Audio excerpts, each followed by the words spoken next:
আমি যে জায়গাটায় দাঁড়িয়ে আছি মাইলের পর মাইল জুড়ে পুরো সবুজ সবুজ আর সবুজ। যত দূর গেছো দিদির চোখ যাচ্ছে তত দূর মনে হচ্ছে এমারেল্ড গ্রিন রঙের চা পাতার কার্পেট বেছানো আছে পুরো প্রকৃতিটার ওপরে। এই জায়গাটাকে অনেক নামে ডাকা হয়, যেমন peaceful paradise, seventh heaven, etcetera etcetera and etcetera. এই জায়গাটা ভীষণ সুন্দর, প্রিস্টিন, এবং কোনো রকম পলিউশন নেই, এনভায়রনমেন্টকে নোংরা করার কোনো ব্যাপার নেই, এবং অসম্ভব সুন্দর একটা জায়গায় যেখানে আমরা দুদিন থাকার প্ল্যান করেছি। অ্যান্ড নমস্কারম, ওয়েলকাম টু গেছো দিদির রবিবারের গল্প। আর আমি যেখানে আছি আর যে জায়গাটা আজকে রবিবারের গল্প তোমাদের দেখাবো, এই জায়গাটার নাম ভালপারাই বা Valpari. It's a beautiful place.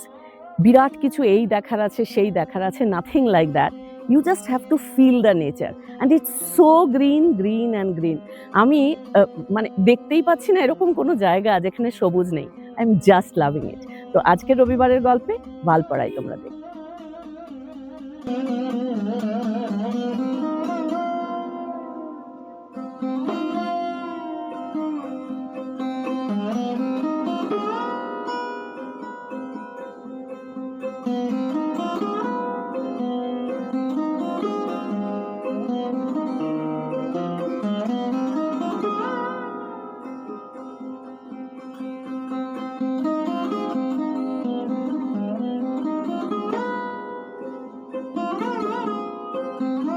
আমি শিরুকুন্দ্রা টি এস্টেটে আছি, এবং আমার পেছনে যে বাংলোটা তোমরা দেখছো, অ্যাকচুয়ালি এই বাংলোটাতে আমরা আছি, মানে ঠিক এই বাংলোর রুমগুলোতে নেই।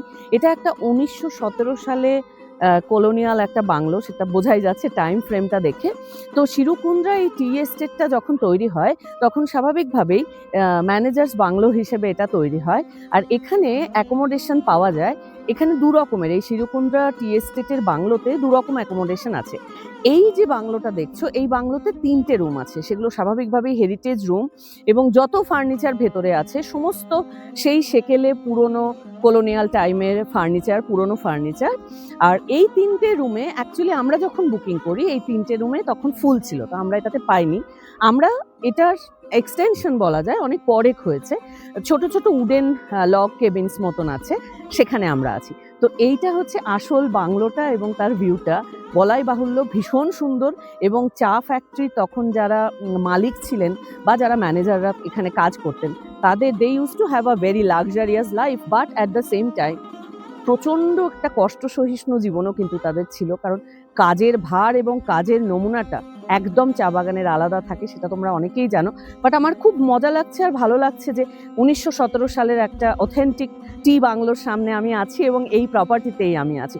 তো তোমরা যদি এখানে আসো, ভালপারাইয়ে থাকতে চাও, তাহলে এই টি এস্টেট ছাড়া অ্যাকচুয়ালি এখানে প্রপার জায়গায় কোথাও থাকারও নেই। তো এই বাংলোটার কথা অ্যাবসলিউটলি ভাবতে পারো, আর যদি আগে বুক করো তাহলে আমাদের মতন এটা মিস করবে না। হ্যাঁ, আমরা নিচের রুমগুলোতে আছি, বাট এটাতে থাকা আমি ডেফিনেটলি মনে হয় যে এটা একটা আরো ভালো এক্সপিরিয়েন্স হবে।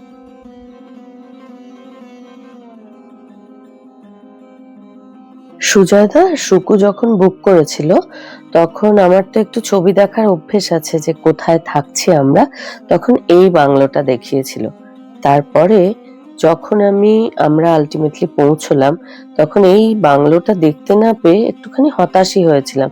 ভাবলাম যা, ছবিতে তো দেখলাম একরকম, এখন তো আর সেটা নেই। বাই দ্য ওয়ে, এখন যে লগ কেবিন গুলো তোমরা দেখছো, এই লগ কেবিন গুলোতেই অ্যাকচুয়ালি আমরা ছিলাম। এগুলোও কিন্তু ভীষণ সুন্দর, এবং এই প্রপার্টিটার দুটো অ্যাকচুয়ালি থাকার জায়গা আছে। একটা এটা, যেটা একটা অ্যানেক্স বিল্ডিং মতন বলা যায়, এটা পুরোটা এই যে ফাঁক দিয়ে তোমরা দেখছো, এটা পুরোটা জঙ্গলের মধ্যে। আর ওপরের যে বাংলোটা তোমরা এতক্ষণ দেখছিলে, যার সামনে আমি বকবক করছিলাম, সেটা চা বাগানের ভিউ। তো আমাদের এখান থেকেও কিন্তু পার্শিয়াল চা বাগানের ভিউ দেখতে পাওয়া যায়। আর বারান্দাটা যে কি সুন্দর ছিল, চারিদিকটা একদম সবুজ সবুজ আর সবুজ। এখানে বসে সকালের চা খেতে বা বিকেলের কফি খেতে দারুণ লাগতো। আমরা ফ্রেশ হয়ে সন্ধেটা কিন্তু একটা দারুণ জায়গায় কাটিয়েছিলাম। এই যে জায়গাটা তোমরা দেখছো, এখানে আমরা, আমার মনে হয়, ঘন্টা দুয়েক ছিলাম। আকাশের রং বদলানোর যে কি অপূর্ব দৃশ্য আমরা দেখছিলাম, একদম মন ভরে গেল। তাই ভাবলাম তোমাদেরকেও একটু দেখাই।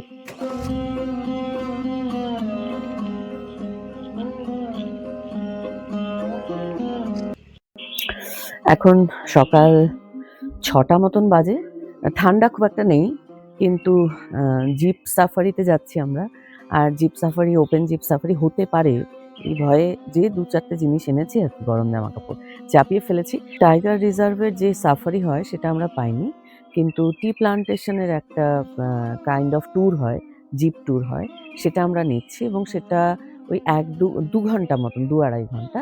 তো আমি বিউটিফুল আমাদের যে টি বাংলো সেটার সামনে ভিডিওটা করছি।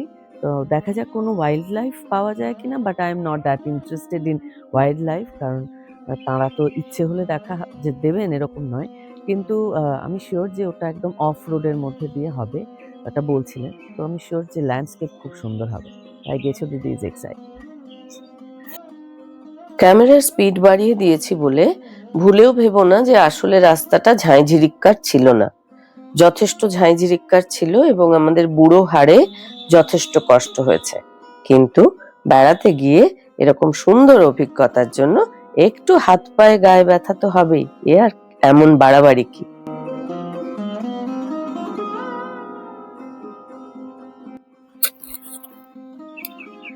উডব্রেয়ার টি এস্টেটের মধ্যে আছি, জিপ সাফারিতে এসছি, আগেই বলেছি তোমাদের।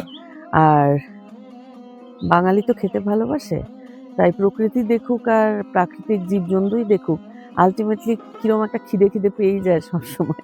তো সকালে যখন খাবার ওনারা নিচ্ছিলেন তখন মনে হচ্ছিল যে কি আর সাত সকালে আবার কি খাবার নেওয়ার দরকার, অ্যাজ ইউজুয়াল বাঙালি এখন খিদে পেয়ে গেছে। তো এটা সুন্দর, বেসিক্যালি আমাদের ডিম পাউরুটি, ফ্রেঞ্চ টোস্টার বললাম না, ডিম পাউরুটি। আর সুন্দর একটা জায়গা, এটা বাফার জোনে, যেখানে নামা যায় আর কি। It's a 10 minute break. এখন একটা পাউরুটির ভালো ব্রেকফাস্ট ব্রেক দিচ্ছি। চিয়ার্স।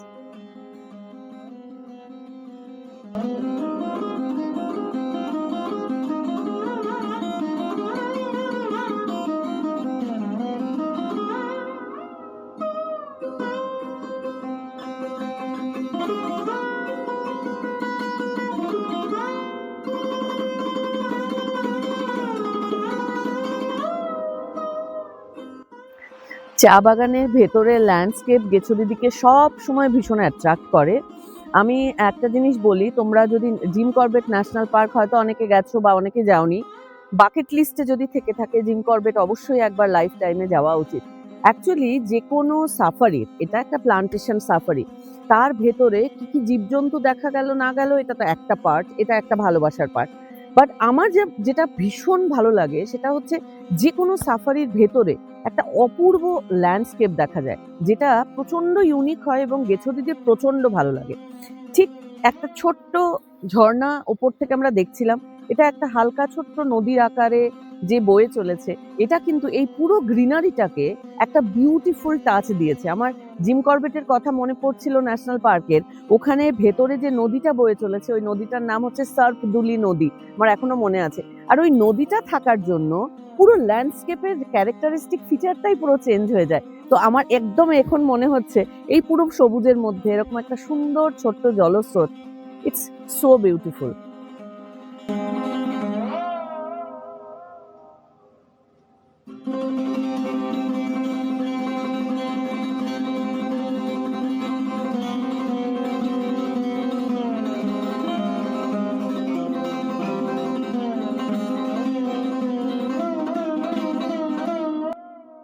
দুটি পাতা একটি কুঁড়ি আমাদের অত্যন্ত কাছের, মনের এবং জানা একটা ফ্রেজ। তো এই হচ্ছে দুটি পাতা একটি কুঁড়ি, দুটি পাতা এবং একটি কুঁড়ি। তো 2.5 বার্ড, শুকু আমাকে বলছিল এটা। তো দেখেছি অনেকবার, তবুও তোমাদেরকে একবার দেখালাম। আর একদম সুন্দর শিশির ভেজা পাতা, সুন্দর। এবার আসি সংগ্রহের ঝুলিতে যে কি কি আমরা এই সাফারিতে এসে দেখলাম। আমি প্রচন্ড খুশি, কারণ আমরা গ্রেট হর্নবিল দেখলাম, উড়ন্ত উইথ ফ্লাইং কালার্স, প্রচন্ড সুন্দর দেখতে। এবং যেটা আমি খুবই খুশি হচ্ছি সেটা হচ্ছে আমাদের যিনি জিপ চালাচ্ছেন তিনি বললেন এটা you people are very very lucky, কারণ জানুয়ারি ফেব্রুয়ারির পরে মোটেই এদেরকে দেখা যায় না। তো এটা দেখলাম, আর প্রচুর রাগী বাইসন্স দেখলাম, অনেক, তারা প্রচুর সংখ্যায়। আর ময়ূর দেখলাম এবং হরিণ দেখলাম, সাম্বার দেখলাম, আর অনেক ভালো ভালো পাখি দেখলাম। তো এসে এক তো অসাধারণ ল্যান্ডস্কেপ, এছাড়াও বেশ অনেক কিছু দেখা গেল, কিন্তু সেটাও ভালো। তো তোমরা আসলে করতেই পারো এরকম একটা ছোট্ট সকালে জিপ সাফারি।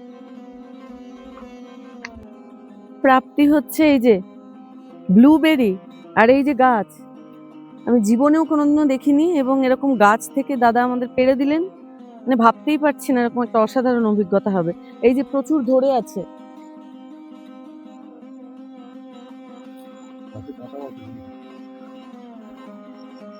আর প্রচুর কাঁটা আছে, গোলাপ গাছের মতন কাঁটা, বুঝতেই পারিনি।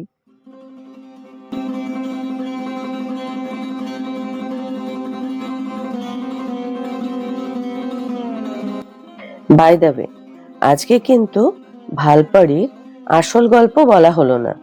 আজকে আমরা ভালপাড়ি থেকে যে একটা অফ রোড গিয়ে একটা ছোট্ট সাফারি করলাম, সেটার গল্পটাই তোমাদের বলার চেষ্টা করলাম। সঙ্গে একটু সুন্দর সবুজ চা বাগানও দেখালাম। আসলে ভালপাড়ি জায়গাটা এত সুন্দর, এত সিনিক, আমি বারবার ভাবছিলাম, দেখবে তোমরা যখন অনেক জায়গায় বেড়াতে যাও, ফেরার সময় আমি শিওর যে তোমাদেরও আমার মতন হয় যে কিছু জায়গা ফেলে আসার সময় সব জায়গায় মন খারাপ লাগে, আমি শিওর।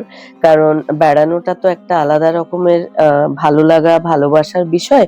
বাড়ি ফেরার সময় হালকা ফুলকা মন সবারই খারাপ লাগে, কিন্তু আমি শিওর কিছু কিছু জায়গা থেকে চলে আসার সময় তোমাদের নিশ্চয়ই ভীষণ ভীষণ মন খারাপ করে, আর মনে হয় যে আবার পরের বার কি কখনো সুযোগ হবে যাওয়ার। আমাদের কিন্তু ভালপাড়াইতে গিয়ে একদম এটা মনে হয়েছে নেক্সট কবে যাব। নেক্সট এপিসোডের অপেক্ষায় থেকো কিন্তু।